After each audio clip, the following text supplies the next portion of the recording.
Čekaj, gdje si kopije? Poštovanje. Gdje si, Alex? Kako si? Dobro.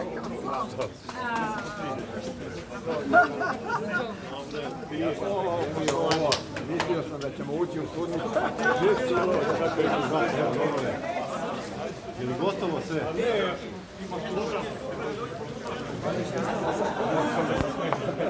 Je li završeno? Pa nije.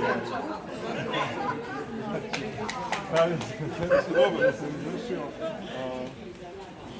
pozivanje nasilnog problema ustavnog uređenja u pokušaju. Pusti sad to što snimam. Sa paintball puškom. Katastrofa. Sačekaj, zamolio Deki da ga sačekaš minut da dođe iz kafane. Koji? Za kameru? Ne, idem ja da moram ja pokaj, nisam više.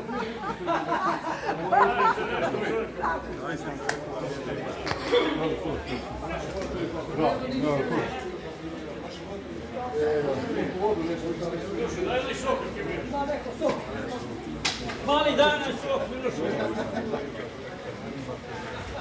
Neka.